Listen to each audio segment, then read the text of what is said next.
he called Yemeni affairs in the Red Sea.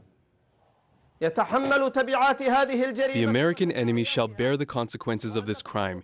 Their military movement in the Red Sea to protect Israeli ships will not prevent Yemen from carrying out its religious, humanitarian, and ethical duty to support the people of Gaza.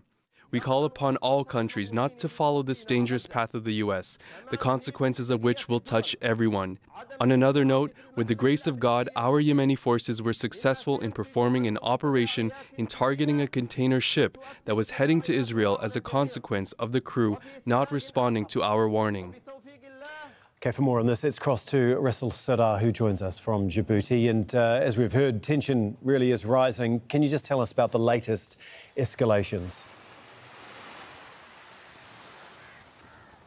Indeed, the tension is rising and rising here, particularly after the U.S.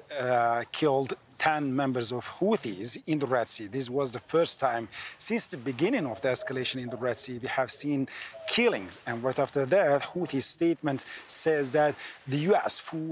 bears the full responsibility and the consequences. So on top of that, the Defence Secretary of UK, Grant Shapps, says that the UK is ready to take further action and is ready to take the direct actions against the Houthis in the region. And he also says that the continued Red Sea aggression is risking miscalculations and also escalation, which could trigger a region-wide conflict. So then the Deputy Foreign Minister of Houthis said that the Yemeni blood has been shed and it's not wasted. Its price is quite high.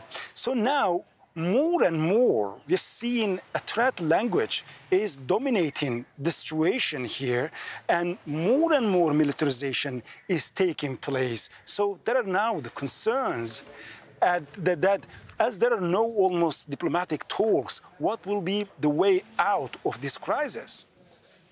Okay, Rasul, given the tension, like you mentioned, there must be growing concerns of this conflict spreading. Indeed, now the USA is increasing its naval presence here. The UK is sending more warships, and other countries, not under the coalition that was formed by the USA, are also sending some of the warships here to protect the vessels.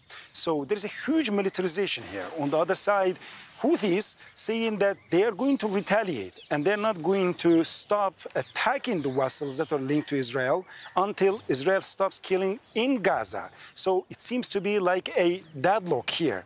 So far, we have seen that the USA remained in a defensive position. And now there are some of the considerations, particularly after this threat language coming from both parties, fueling the crisis here. There are concerns that the USA could change its position from a defensive one to an offensive one.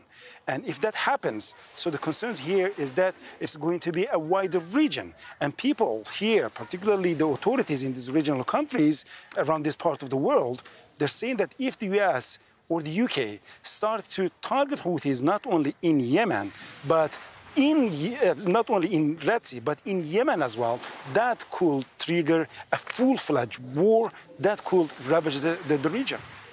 Okay, thank you so much for that update. That is Rasul Sadar for us in Djibouti.